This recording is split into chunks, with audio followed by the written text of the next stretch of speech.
the issues affecting Asia's animals and the stories of the people working on their behalf. We'll be taking you on a tour of what's been happening lately in the animal protection space around Asia and also bringing you updates from our huge network of animal protection organizations and our many working groups. Welcome to the Asia for Animals podcast. Hello and welcome to this new episode of the AFA podcast. I'm Lauren, the lead coordinator of the Asia for Animals Coalition, and today we're going to talk about a really complex topic, which is the dog and cat meat trade in South Korea. I have with me today Lola Webber from Humane Society International. Welcome, Lola. How are you today? Hi, Lauren. I'm good. Very happy to be here. Yes, me too. I'm really happy to have this conversation today. So Lola, you're based in Bali in Indonesia, and you've been working on campaigns to end the dog and cat meat trade for about 15 years now throughout Asia, including in South Korea and Indonesia, but also in Vietnam and China.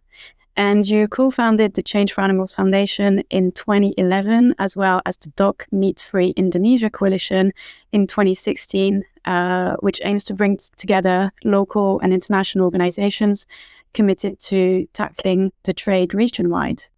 So I'm really happy to have you on the podcast today. I think the best place to start would be to understand a bit how you got involved in the first place in dog meat trade campaigns. How did it all start? So I think probably like a lot of people who work on various different issues, it kind of happened a bit by mistake. And so obviously, like so many people, I had always grown up with dogs in my home, and I was always very passionate about all animal welfare as a child. And then finally, after I'd graduated from university, I joined at the time what was known as the World Society for the Protection of Animals and joined the companion animal team. And one of the issues that the organization was tackling under that department was the dog meat industry in South Korea. And looking back, I naively thought, the best way to start is to kind of go to South Korea and see if it really is as bad as everybody, was reporting that it was. So it ended up being the day that probably defined the whole trajectory of my life from that point on, which was in February 2011, when I went to Moran Market in Seoul in South Korea. And it was a horrible, cold, snowy day. And I had tried to prepare myself for what it might be like. I'd seen so many videos and photos. And I remember as I approached the market, seeing the exact same cages that I had seen in so many videos. And I think I'd been trying to desensitize myself a little bit. And it was just packed with dogs who were waiting to be selected for slaughter. And at the time, it was the most confronting experience for me, because I knew what I was going into, and I also knew that essentially there was not going to be anything I could do there and then to help any of those animals. And it was a feeling of absolute hopelessness, and mostly shame. And I made the mistake of kind of leaning down to one of the cages and putting my hand through the bars, and one of the dogs licked my hand. And at that very same moment, one of the traders had seen me, and they didn't want anybody really coming and meddling with their business, let alone someone like me who clearly wasn't there to buy a dog. So I very quickly got shooed away. But I remember it was that moment that I made a promise that I would do everything in my power to end the dog meat industry in South Korea. And that was literally the moment it all started for me, and it became nothing short of an obsession from that point onwards. And I would just think about that dog and the situation all the time and try to come up with different ways of better understanding the industry, different angles, how we could tackle it. And I was probably naive initially as to kind of how easy I maybe thought it might be. Yeah, I mean, I feel people either have a really strong passion from a young age and they follow that, or sometimes we just randomly come across something and then we decide it's kind of the path life will take us on. So that sounds like what's happened to you. In terms of then how you managed to work in this industry as your career, how did you make the jump from observing all of this in South Korea to working for organizations that work on these issues? Because I'm sure there's loads of people that are very passionate about animal rights or animal welfare and that don't really know then how to translate this passion into a career. Yeah, and so for me it ends up being, I suppose, quite a bit of a difficult path, really, to kind of try to find where your passion can meet where there's actually the resources and the opportunities to make that change. And so passion, I would say, is the number one requisite for kind of really making change, like a real passion and tenacity and belief that you can and you will make that change. And also it's always reassuring when you can find a team of people in an organization or fellow activists in your community who share that same passion and tenacity. So for me, after that first trip, sadly, it happened to also coincide with when the organization was shifting their focus of campaigns. And ultimately, one of the campaigns that was being phased out at that time was the dog meat campaign. So myself and 3 of my former colleagues from that same organization set up our own charity, the Change for Animals Foundation. And all of us had been working on various different campaigns and programs, all obviously for animal protection. And so we decided to bring them together. And the name kind of the organization came from, kind of what we wanted to do. We wanted to make change for animals. And so from that, for me, I used it as a platform really for the dog and cat meat campaign. So obviously there was South Korea, but there were also kind of the other, we did work on things other than the dog and cat meat campaigns, but for me, it was like looking in the region and seeing how prevalent it is in some parts of the world. So from that, I used that as a platform to really try and bring organizations together. Again, recognizing that we really are stronger when we work together. So we formed at the time different coalitions and alliances with like-minded organizations and individuals. And eventually we kind of had gathered, I saw a lot of the task as gathering all of the information and research in order to really take it to an organization that had the capacity, the resources, as well as the kind of the passion and the drive to really kind of drive that campaign forward. And ultimately, part of that was what led to the Models for Change program, which served as largely like the platform for the dog meat campaign that was led by Humane Society International. And so where that element came from, it was years I spent going backwards and forwards to South Korea and really trying to understand the issue. Because I think you see something, you feel very emotionally kind of shocked and upset and angry about what you see. But then really understanding what those drivers are and what the real landscape is. And obviously there were lots of really kind of outspoken, powerful, passionate local groups working on this issue amongst many others in South Korea as well. What I found is when I really started to talk to industry workers, which initially back the 15-year-old ago version of myself, it was such a kind of, I remember the very first time, it was really intimidating to think, okay, I'm going to go and start meeting with dog meat traders and dog meat farmers to try to really understand how the industry works, but also where their position is. Because obviously for decades and decades, just like there are with so many animal issues, there had been this kind of conflict between animal rights calling for an end and those involved in the industry defending it. And so I wanted to kind of hear what their story was.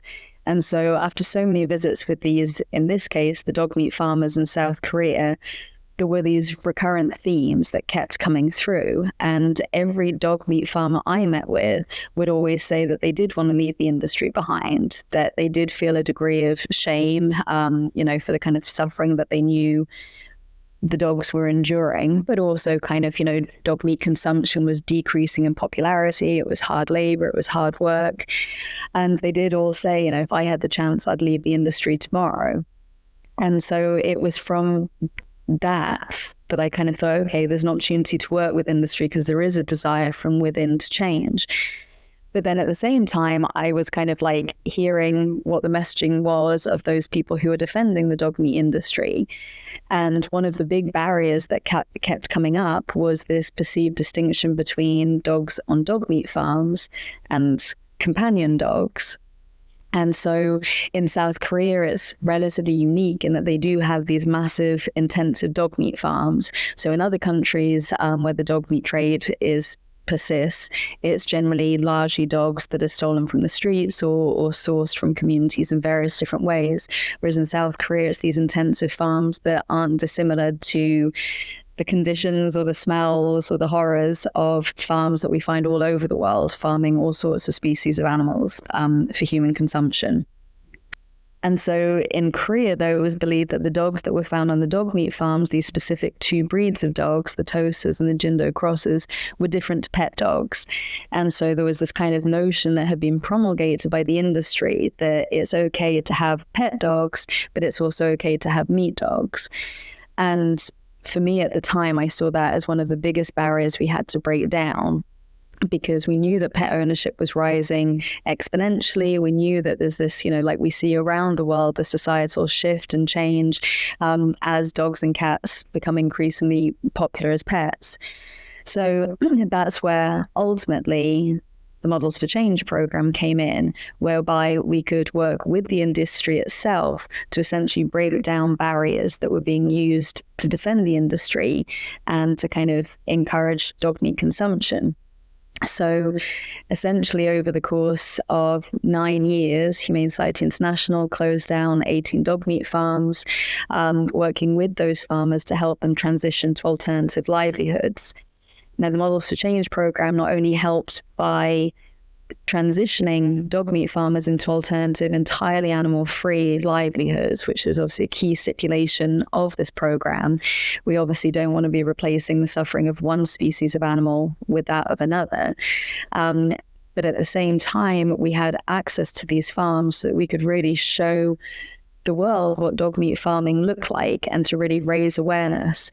In time, the dog meat farmers became spokespeople for our campaign, joining us in the message that it was time for a change and that, this no longer kind of had a future. And obviously the dogs we rescued and went on to rehome became the most incredible ambassadors for our campaign, to show not only that there's no real difference between any type of dog, dogs are dogs are dogs, but also that it's not even true that there are only certain breeds of dogs that we were finding on these farms. Like, you could find every breed of dog on these farms. And really telling that narrative and showing how these dogs went on to become pet dogs, just like every other dog, created the most beautiful kind of, I suppose, assets for a really strong national campaign. And I think it was also important to show that we were working with industry workers as well, to really kind of show that, we had to change the dialogue. Just going head to head meant that there was no room for progress and no room to kind of change what that discussion looked like. Yeah, obviously it's a very emotional topic. And so I hope the conversation will bring us to unravel that a little bit as well, because it's very difficult to campaign and to work on issues that are so well known to the public as well, and that very emotional topics. Because it's not black and white at all. And for organizations, as you said, there is a lot of work to do with the people involved in those in the trades, industry workers, farmers. So yeah, there's a lot here. But I assume that maybe some people who will listen to this episode might know a lot about the dog meat trade industry. Some might know very little about it across Asia. So you've touched upon some points just now, but would you be able to give a bit of an overview of what the dog meat trade is in Asia and how it is specifically in South Korea as well? So the dog meat trade is prevalent in a number of countries in Asia, including obviously China, Indonesia, Vietnam, South Korea, Laos, Cambodia. But what we find is, like, whilst there are similarities between those trades in all the different kind of countries, there are also quite a lot of differences, particularly when it comes to kind of, to a degree, operations of the trade, how it actually operates in these kind of countries, but also the kind of the motivations for dog meat consumption and getting involved in the trade, and also those reasons for opposition towards the trade kind of all vary, not only between countries but within countries, in different kind of provinces and regions. So there's so much to try to understand in order to kind of create effective campaigns that are really targeting the true reasons why people are or aren't in favor of dog meat, and to really try and break down those barriers. But for the most part in Asia, where the dog meat trade does persist, it's mostly from kind of dogs who are stolen from the streets or collected from the streets or even stolen from people's home. Pet theft is a huge problem, particularly in somewhere like Vietnam, for example. Humane Society International's recent polls in Vietnam showed that 87% of respondents had experienced a pet being stolen, which is likely linked the dog and cat meat trades. And so, it's also very much a societal problem as well. And whereas South Korea was always unique in that they had these big intensive dog meat farms, and they vary a lot. In some of them were very small, kind of like cottage industries, where a farmer would have maybe 50 dogs who he would opportunistically kind of breed and sell, particularly at the height when dog meat over the summer months when dog meat was most popular in South Korea, all the way through to I've been to a dog meat farm where there's well over 1,000 dogs. And again, it's very similar conditions to what you find on many, I don't like using the word livestock, but like farmed animals, what they endure in intensive farming facilities all over the world. It's the same horrible conditions, kind of where, for the most part, the animals, even their most basic needs, aren't met on these farms. And that was definitely true for dogs on dog meat farms in South Korea. So I think there's a lot of, from a Western audience, there's not a lot of understanding around the reasons why people would be involved in the dog meat trade industries and farming, and why people would eat dog meat as well. So would you be able to answer a bit that question of why do people engage in this? Yeah, so motivations for dog meat consumption vary to a certain extent. Often there are kind of, we see similarities of the same kind of, kind of reasons that come behind it. It's often linked to kind of like either religion or customs. So, for example, in South Korea, dog meat is most popular over the summer months, particularly what are known as Boknal, or the Bok days, which are the hottest days of the summer according to the lunar calendar. And so dog meat is kind of perceived to help overcome the kind of the heat, to kind of help with that. It's also taken for medicinal purposes, where some people believe that it can help, alleviate symptoms associated with anything from dengue to impotence and everything in between.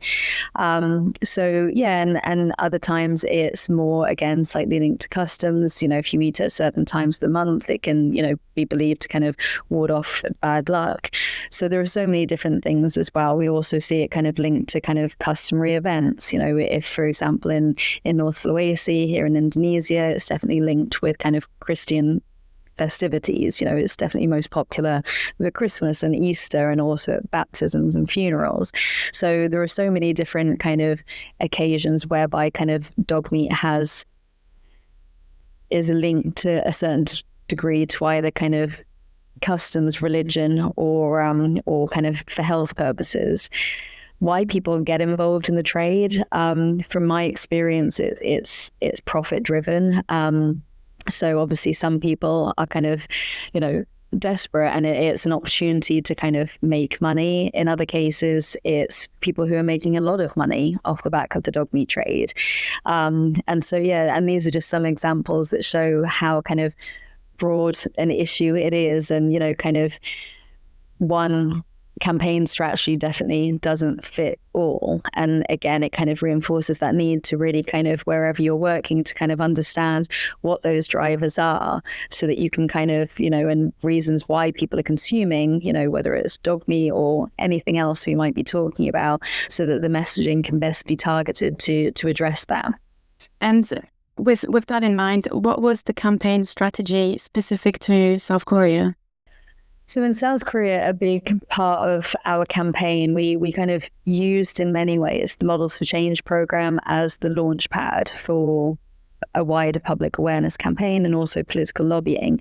So by having access to these farms with, you know, that we were working with the farmers to close down and to transition to totally alternative animal-free crops, whilst we were working with the farmers to help with this transition and also to rescue all of the dogs who were on site, was always part of the strategy as well.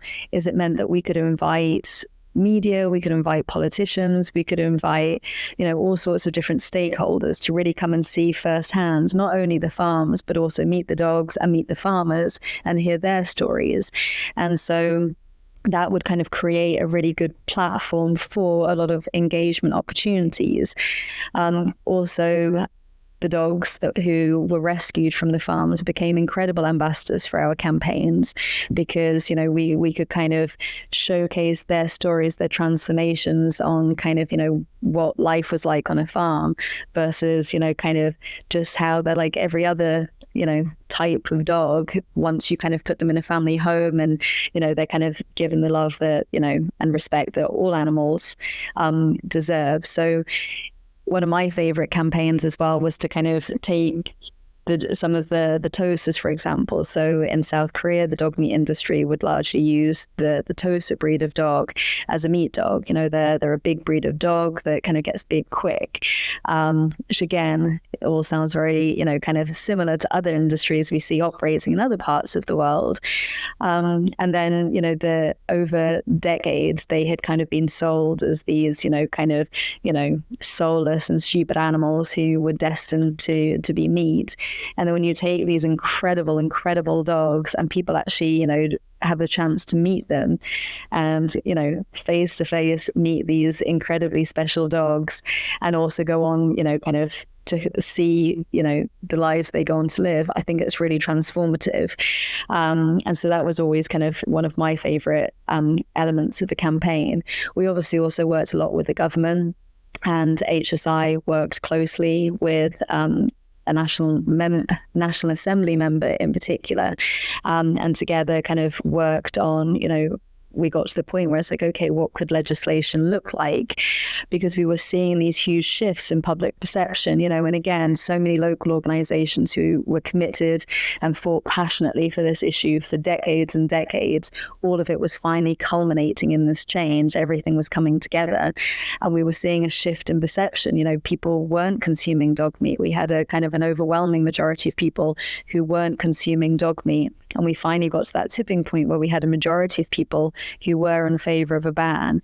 So it got to the point where it's like, okay, how do we, you know, capitalize on this and really kind of bring this industry to an end? And so that's what we did. After working with the National Assembly members, she submitted a special act calling for a ban on the dog meat industry. And what was incredible was after National Assembly member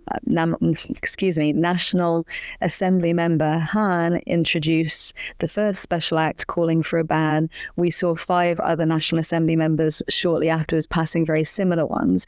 So by the end, you know, within a very short space of time, we had all of these similar special acts being introduced, essentially calling for the same thing. And it was the way that, you know, spanning the different political parties in Korea could show this unanimous support that the time had come.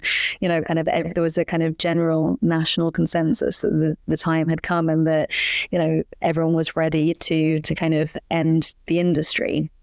And finally then on January 9th, the National Assembly unanimously voted in favor of the special act banning the dog meat industry, essentially. So yeah, just this year, 29th of January 2024, is a day for the history books.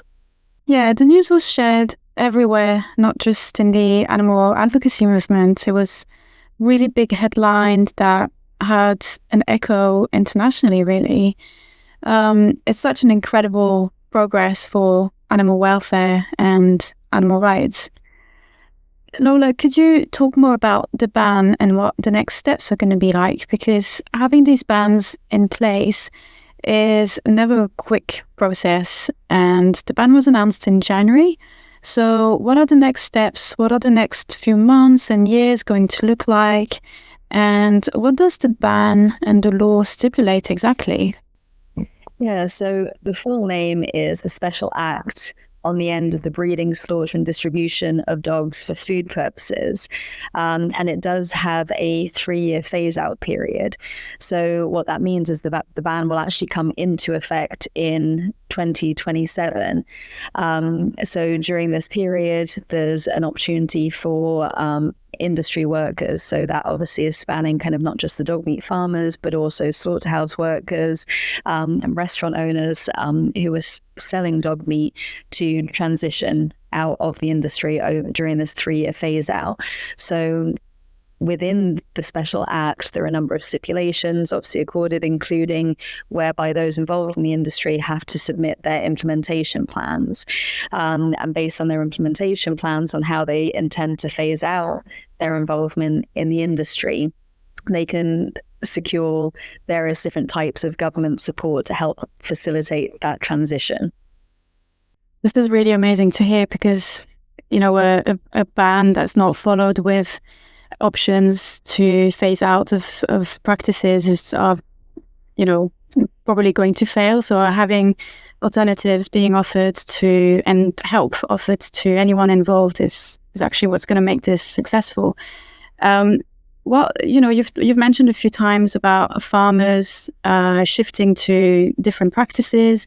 So what sort of farming is then offered to farmers who were previously involved in the dog meat trade? So obviously as part of HSI's Models for Change program, a key stipulation was obviously that it had to involve no animals in any shape or form. So our farmers transitioned into all sorts of different businesses, anything from crop growing to one of our former farmers. He ended up using kind of seed money to invest in buying a water delivery truck. So that's providing water for different kind of construction sites and set up an entirely different business. Other farmers used it to kind of transition into totally different employment. So would kind of use it as an opportunity to kind of, whether it's a matter of like using seed money to kind of get new skills, like have the time to apply for a new, to kind of get a new job and just transition into totally different businesses. And again, it was always animal-free businesses was a key message. So unfortunately, under the national Special Act passed by the Korean government, there aren't such stipulations. So it's kind of to be determined, obviously, what kind of nationwide, where these farmers, what they end up transitioning to.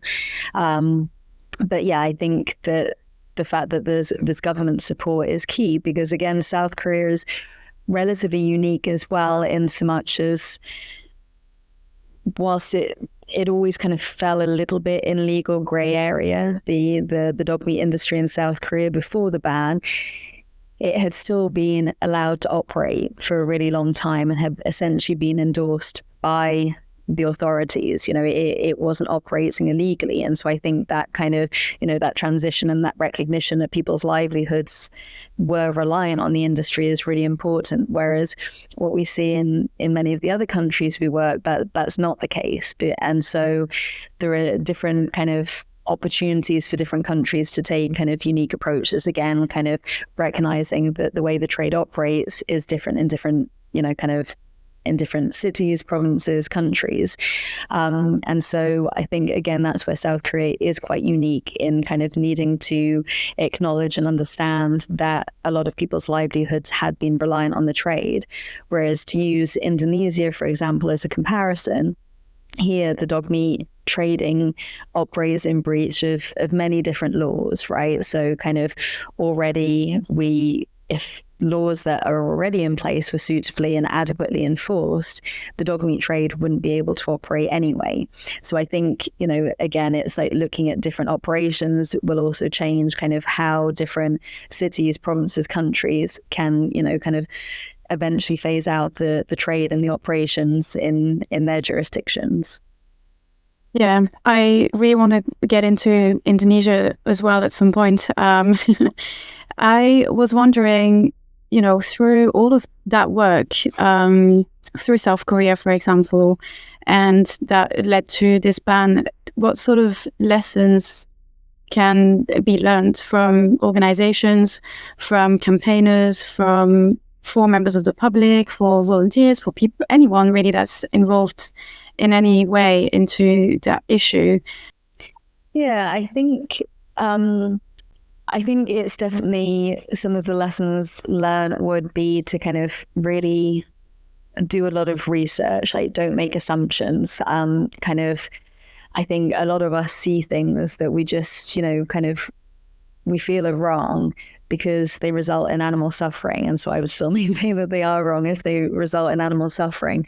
But you have to kind of see that bigger picture as well, because as tempting as it is to kind of, go out, kind of shouting from the rooftops that this all needs to stop, I think without really understanding the kind of the full picture and the landscape, and also kind of learning what's been done before and what's also going on, so that we can kind of bring efforts together rather than risk our messaging kind of going against each other. Because I think that's where also, the authorities might get to the point where they don't want to listen, because, kind of if we're not united as a movement, we're not kind of a collective voice, and which I think dilutes what our messaging is to the government, but also, to the, if we're trying to change kind of public perceptions.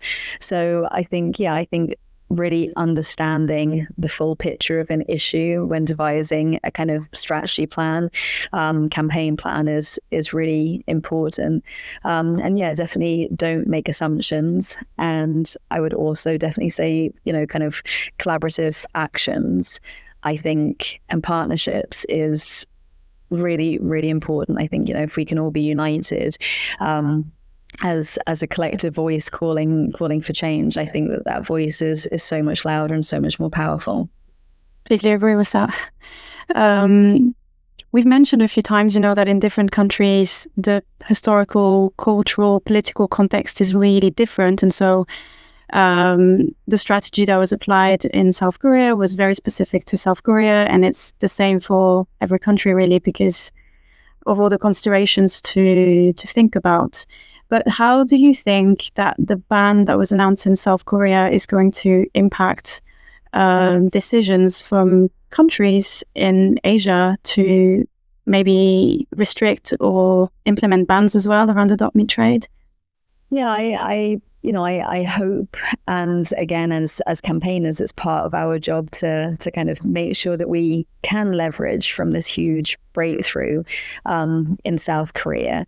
I think because, like we've touched on, South Korea is so unique in that it did really have an industry behind it. It wasn't kind of opportunistic kind of, run like we see in other parts, where it's oftentimes, it's kind of opportunistic stealing of dogs and, things like this that are then kind of, fall victim to the trade. In South Korea is a really industrialized business.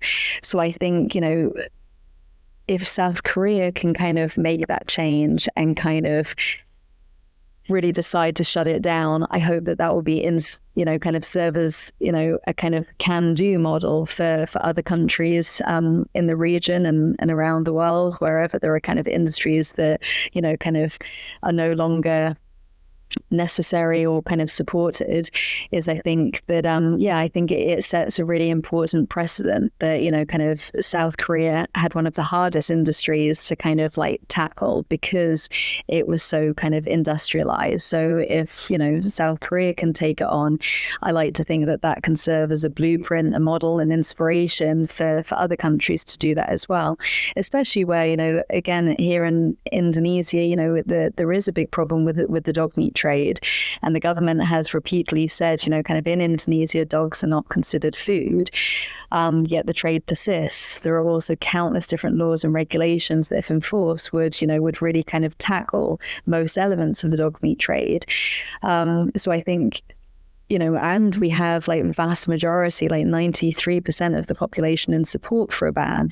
So I think, you know, I'm kind of optimistic and hopeful that, you know, now is the perfect timing for, you know, South Korea to make this groundbreaking move to inspire others to follow.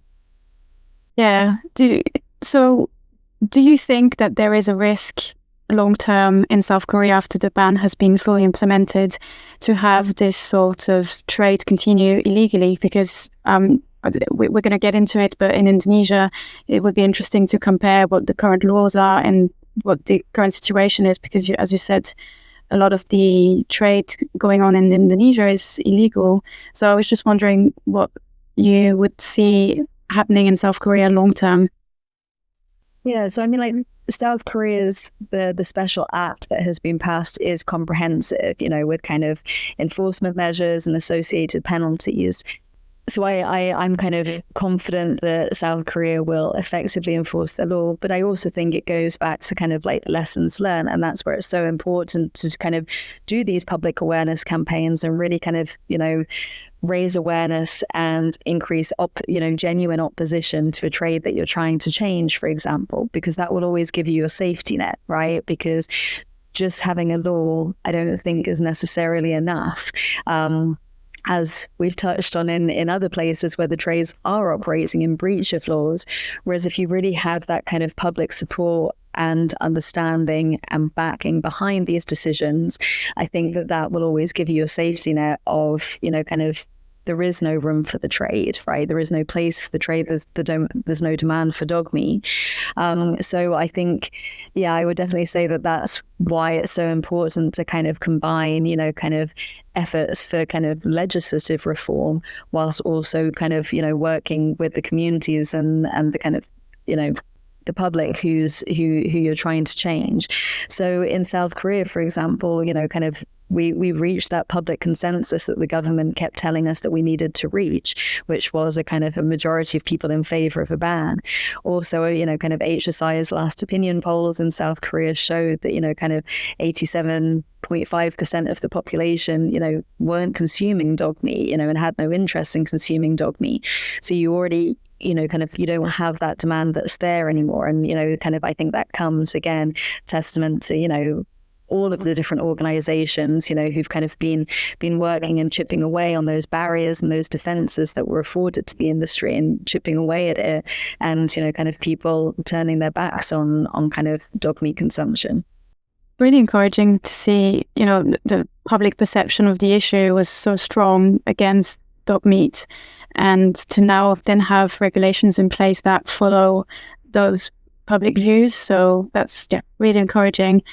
So as I said earlier, you're based in Indonesia and you're also heavily involved in the dog meat trade in Indonesia. Can you tell us a bit more about the regulations in place? Because I'm not sure there are really strong regulations against the dog meat trade or an official ban, but it's still not legal, and obviously with public perceptions there and the illegal trade. So could you unravel that a little bit for us?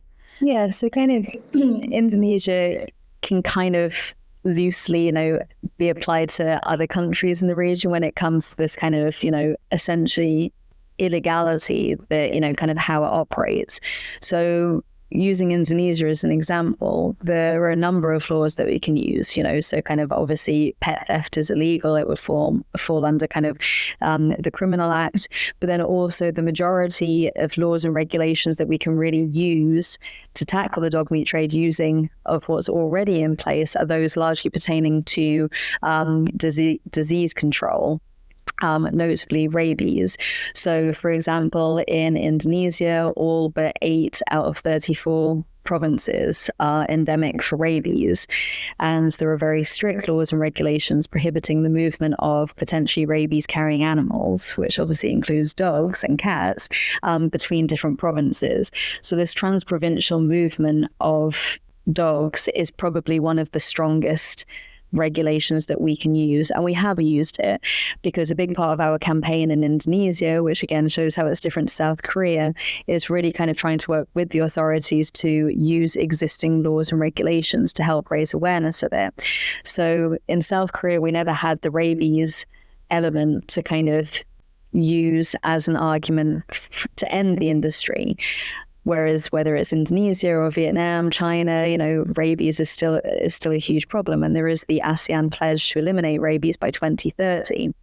And a big part of our messaging is that you can't eliminate rabies whilst you have a rampant dog meat trade, because, the two things are, kind of totally incompatible. That's probably a different podcast topic about rabies. The dog meat trade. So I would, kind of generally some of the strongest regulations are about disease control regulations, which involves moving animals between provinces without appropriate paperwork. And we know that that paperwork doesn't exist because the central government has already issued a directive prohibiting the issuing of such paperwork. So we know that all of these dogs that are being trafficked, because in Indonesia it works largely by having kind of supply hotspots from where the dogs are sourced, and then they're trafficked to the demand hotspots in different provinces where they're slaughtered and sold for consumption. So they're some of the strongest regulations that we can use. Also, obviously, there's the slaughtering ones. No slaughterhouse in the whole of Indonesia is licensed to slaughter dogs, but obviously you're only allowed to disseminate meat from licensed slaughterhouses. So again, there are regulations like that we can use in order to close down these illegally operating slaughterhouses, again, with the authorities. And again, these types of activities form a strong kind of opportunity to really raise public but also political awareness of the scale of this industry, because I think a lot of people don't realize just how prevalent it is in some parts of Indonesia.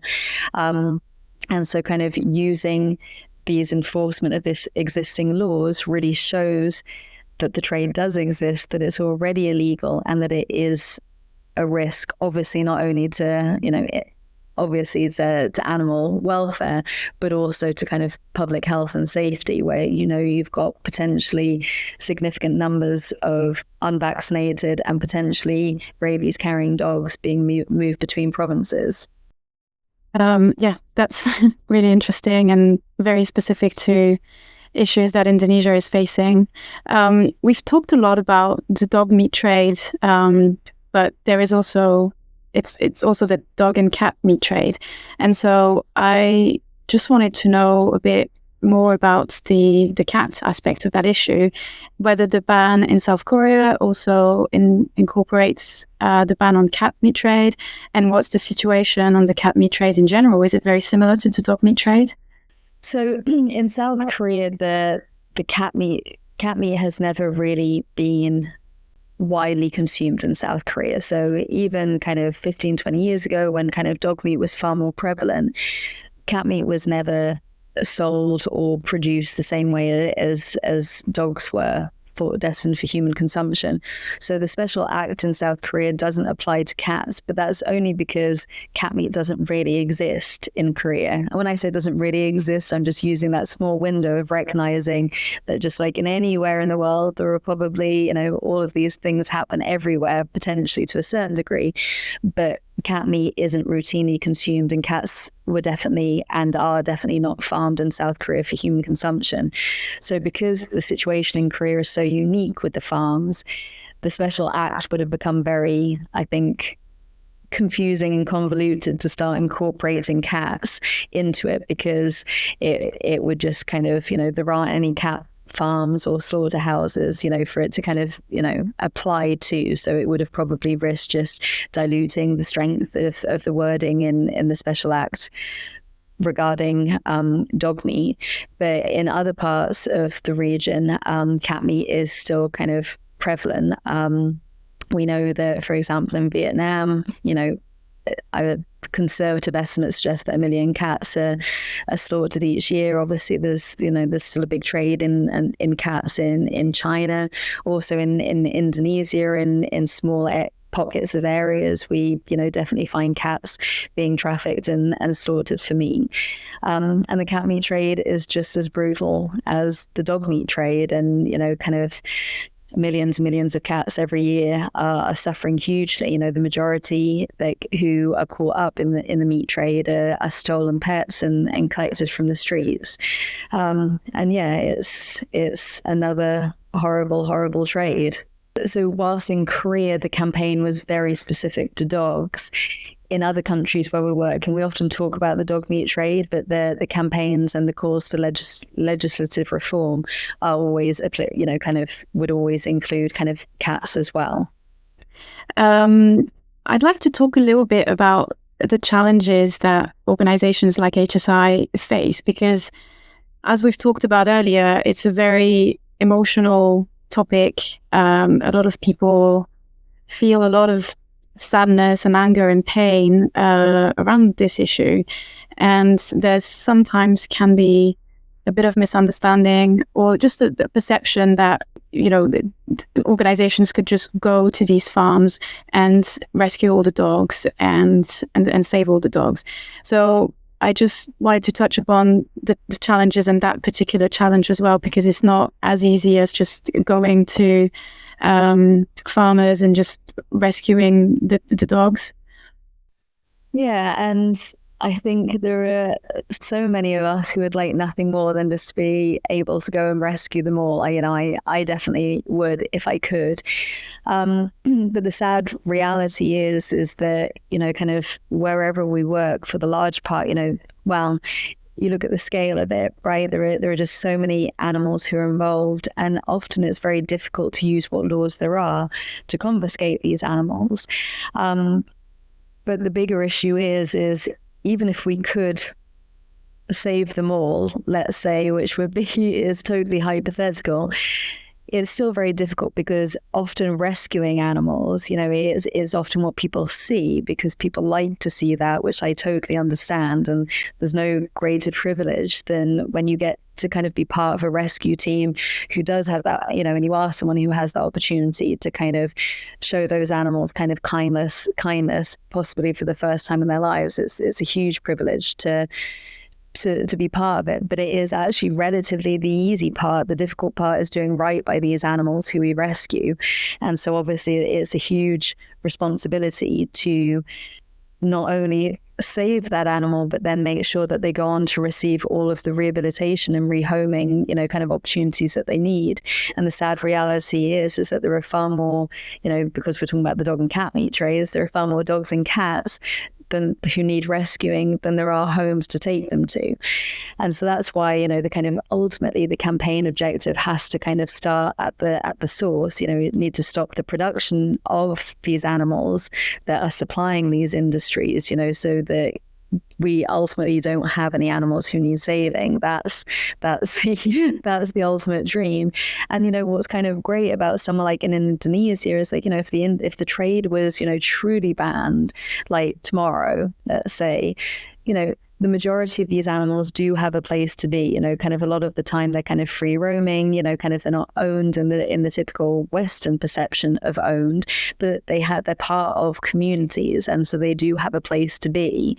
And so if you took the traders out of the picture, these dogs wouldn't need rescuing, and absolutely that's where other programs and campaigns come in to help kind of humane dog population management, to kind of help with vaccinations, making sure that veterinary kind of care is readily accessible to all communities, and it becomes part of a wider responsibility of the animal protection movement from there.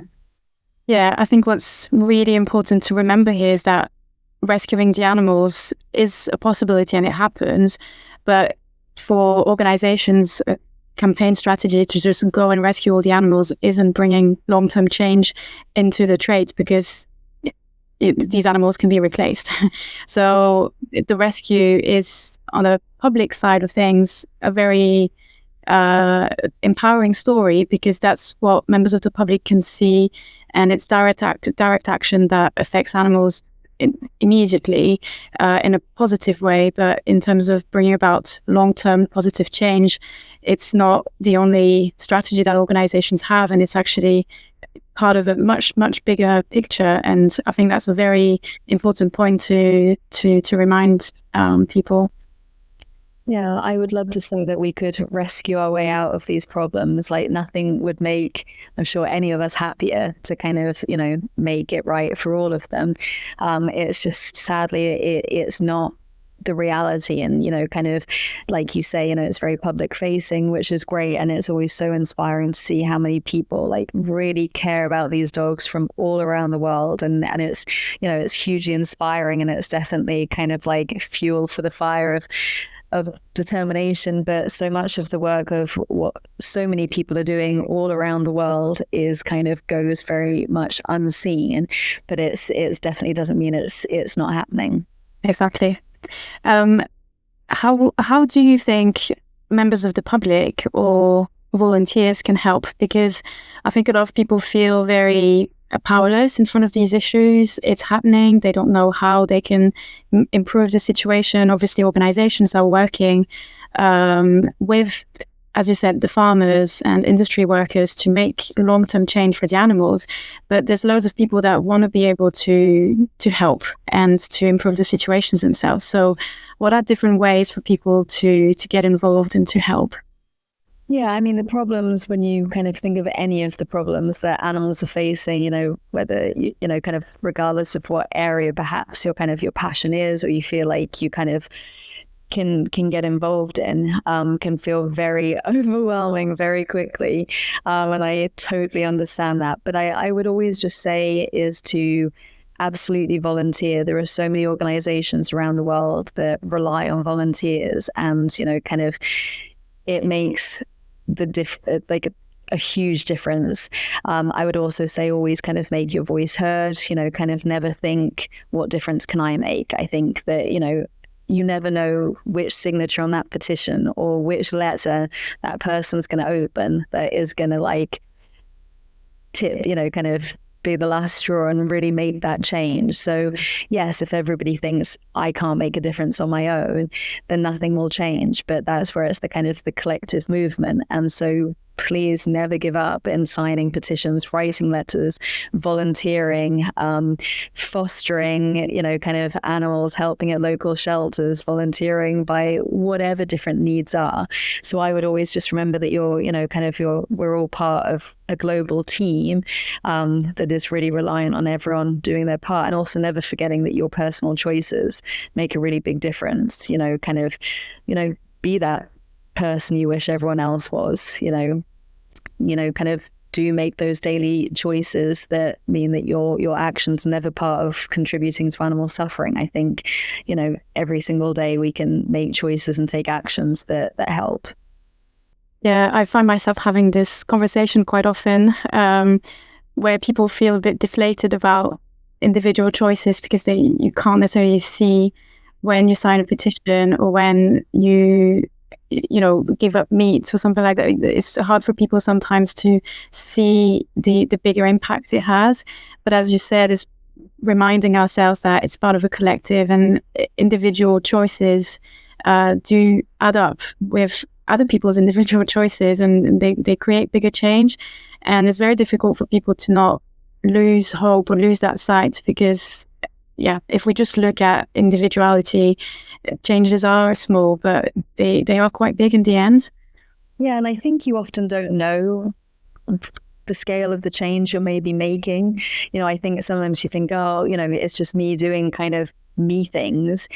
But then I've definitely had occasions where I've met people who I haven't seen for like years, and I hope this story doesn't make it to the podcast, but I was at a wedding, at like an old school friend's wedding, and I hadn't seen this guy from like my class at school for like 15 years or something. And I was like, oh my God, you're here as well. And he said, oh yeah, he said, and then he said, oh, this is my wife. And his wife said like, oh, you're Lola, you're the wasp lady. And I said, the wasp lady? And I had totally forgotten, but this boy I had been to school with, who is now obviously a man, apparently had remembered so well that I would go around protecting wasps when we were in the school playground, because people would want to stand on them. But then he had kind of like, for whatever reason, really struck a chord with him as a little kid. And then had gone on to like change his whole trajectory and like being super protective over wasps, so much so that his wife, 15 years later, knew about crazy wasp lady. So that's a very silly way of explaining that you don't always know, kind of who you're inspiring to also show, kind of that compassion is always the right choice. This is such an amazing story. The wasp lady. I'll call you like that from now on. Yeah, this is interesting because I've had that happen as well, where, my on a personal level, the way I use social media is a personal level, but also to bring awareness around certain issues. But I've had people that I don't know very well and that I see after a few years telling me, thanks to you, I've learned this and I've changed that. And it's just, as you said, we don't know the impact that we have on people, and just speaking out, just sharing information. We never know who it's going to reach. And there might be one specific topic or one specific piece of information that might resonate particularly with someone. And even if we would not ever imagine that it would to that specific person or whatever, but I think that's, these stories are so empowering, because when we share information, when we try and bring awareness, when we speak on behalf of the animals, then there are some people who hear us and who question a bit their choices or their lifestyle, and who might change a tiny little thing in their daily life, but that's positive change. It is. And then they go on to pass that message on to the next person, and it kind of becomes that snowball effect. And, and then you just kind of think it takes nothing to be kind, and it's just, every time you kind of help a fly on their way out of like a puddle or something, like, why wouldn't you just choose to be kind every day? It's so much easier, and it just makes for such a kinder, better society.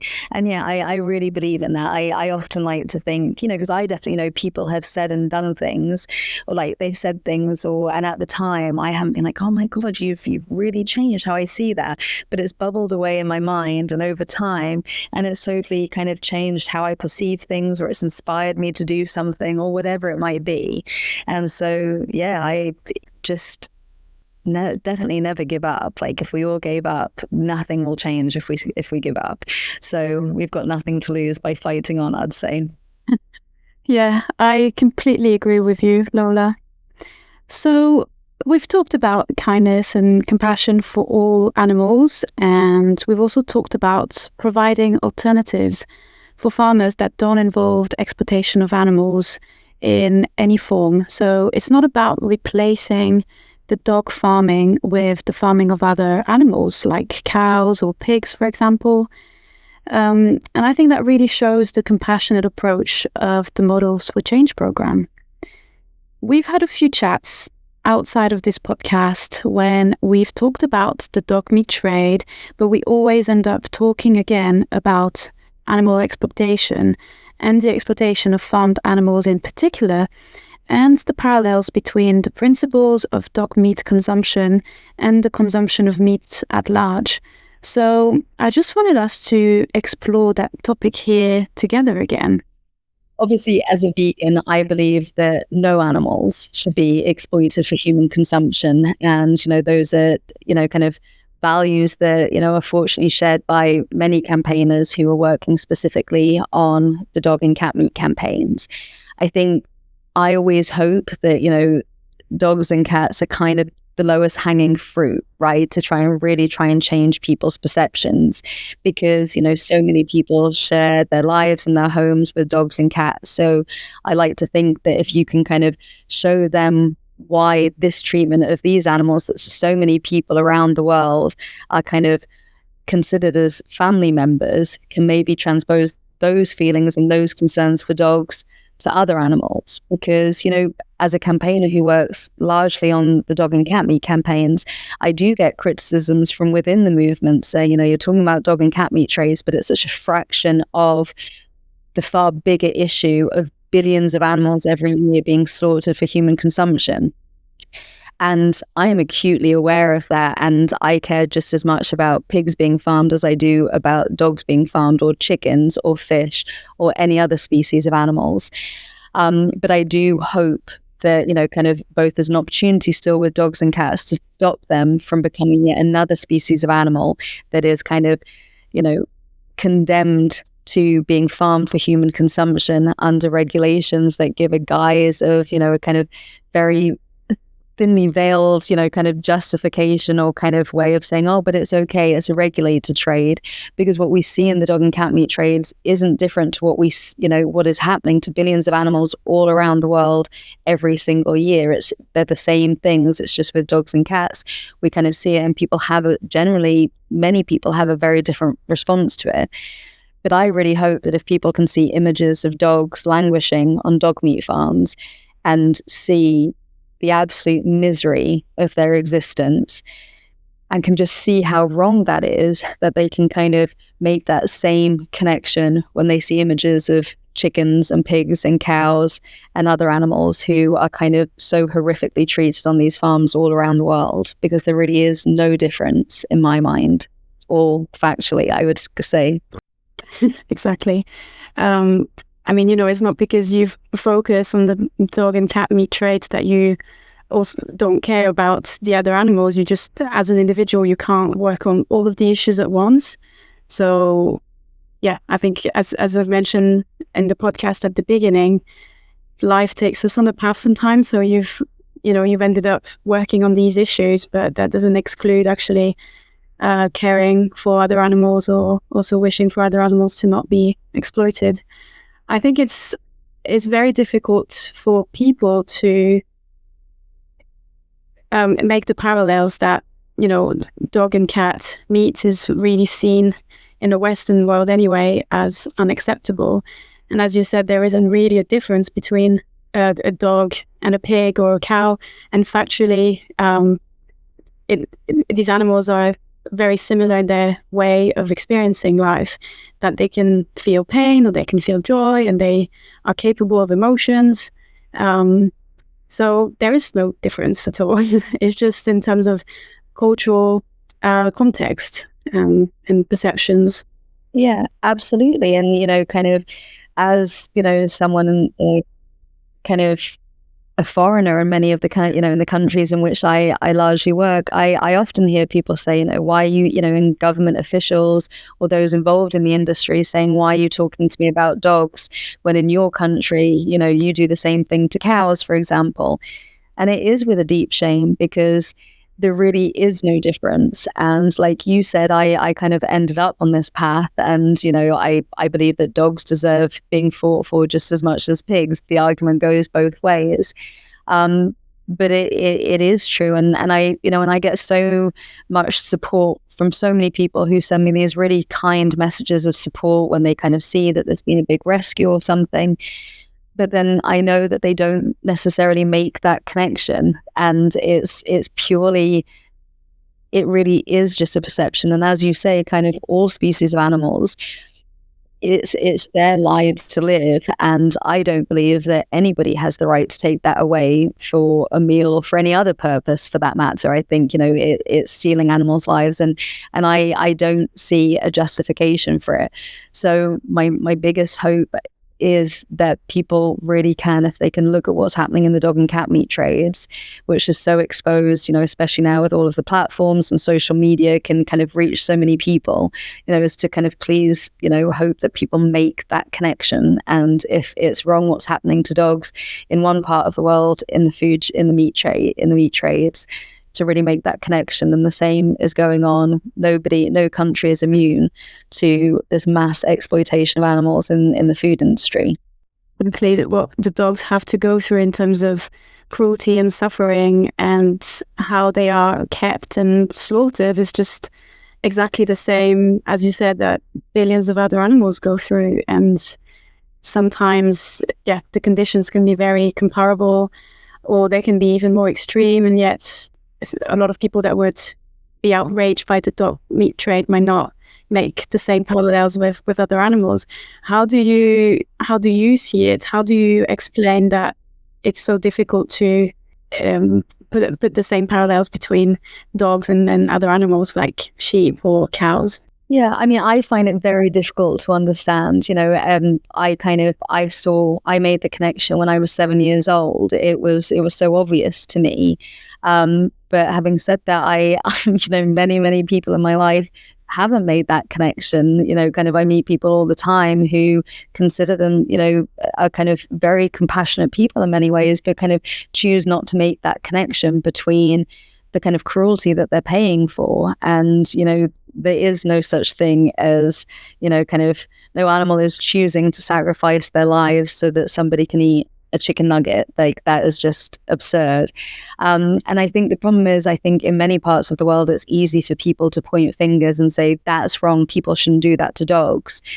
But they're not really willing to change their behaviors because, from such a young age, we're all exposed to so many, kind of normalizing so many acts of cruelty. And for many people, they never see it firsthand. It's very much it's something that happens behind closed doors, and they don't see it out of sight, out of mind, and they can kind of turn off from it and dissociate themselves. Whereas in reality, just like we always say with the dog meat campaigns, when the demand stops, so will the trade and so will the suffering.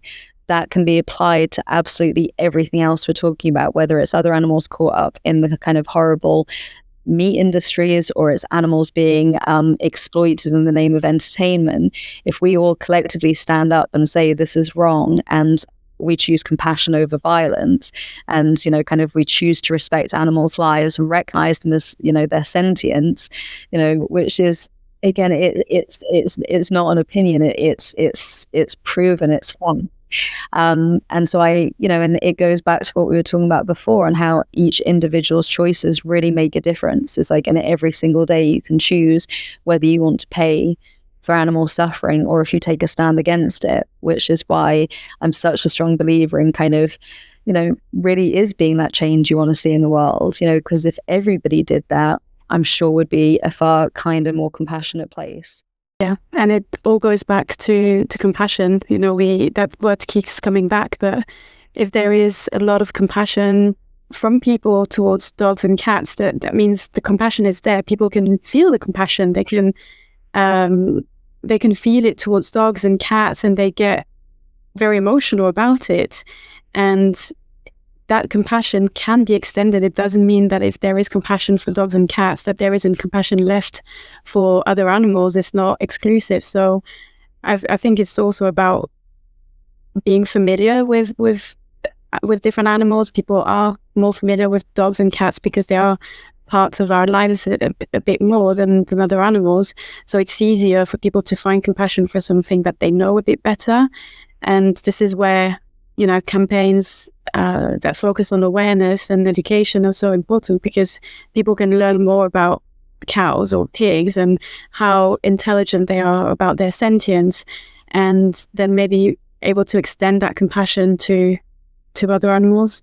Absolutely. And, I kind of mentioned it before, one of the activities we did in South Korea, that was one of my favorite activities, because I just love Tosas, who, kind of sadly, is one of the breeds of dogs that, was largely considered a meat dog in South Korea. And they, to me, they're just so magical and so beautiful and so majestic. And, they had kind of been given all of these, like, oh, it's okay, they're stupid, they're soulless, they're this, they're that, as justifications for why it was okay to have your pet dog and to, eat another dog at the same time. And these are the same, and so many people in the West would kind of, when I would tell that story, would be like, oh my God, that's crazy. not realizing that it's an industry that's created that narrative, just like the same, similar industries in other parts of the world are making that same narrative to say it's okay, you can have your pet dog and you can still call yourself an animal lover whilst you go home and eat your steak. And again, it's lies and it's kind of brainwashing, and it's kind of, it's all being perpetuated by people who have something to gain from telling you it's okay to do these things. But I think I also am yet to meet a meat eater who has ever taken me up on the offer to go and visit a slaughterhouse, because people don't really want to see it, because I think fundamentally they do know it's wrong. And, I kind of, whilst I do kind of recognize the need for campaigns to kind of try to improve, slaughter, and so it comes under humane slaughter, terms like humane slaughter. The reality is a slaughter is still slaughter, and an animal is still losing their lives, and it doesn't have to be this way at all. Ultimately, if everybody tomorrow decided not to be part of that, it really could all end. And I think this is why a lot of people might see veganism as extreme, but really it's only about not inducing any suffering and making choices in our daily life that do not cause suffering to other beings. So it's all about kindness and compassion. It's not about being extreme at all. And I think if people did visit slaughterhouses, a lot of people who eat meat will probably give up, because of how brutal it is for any individual to see these conditions and to see the experiences for the animals. And it's really shocking and difficult to confront that much pain and suffering. For a lot of people, it might be easier to just not face this, because it's really hard to accept that this is what's going on for animals.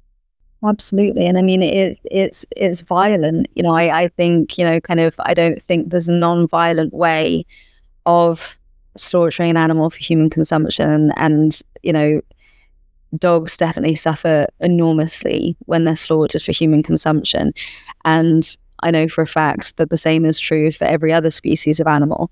So I think that, I really hope that people who can kind of, and I'm so grateful for people all around the world, throughout Asia, throughout Europe, all around the world are kind of coming together and really making their voices heard, calling for these bans on the dog and cat meat trades.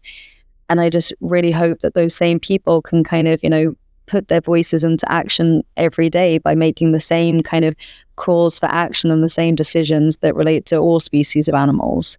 So the big takeaway from this episode is to not give up and to find compassion for all animals, which I think is a really good message. Lola, thank you so much for this episode.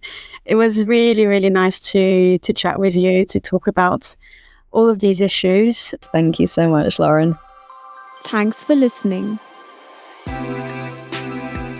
You can find everything you need to know about our work and connect with us at asiaforanimals.com. Tune in for the next episode. Asia for Animals Coalition, a united voice for Asia's animals.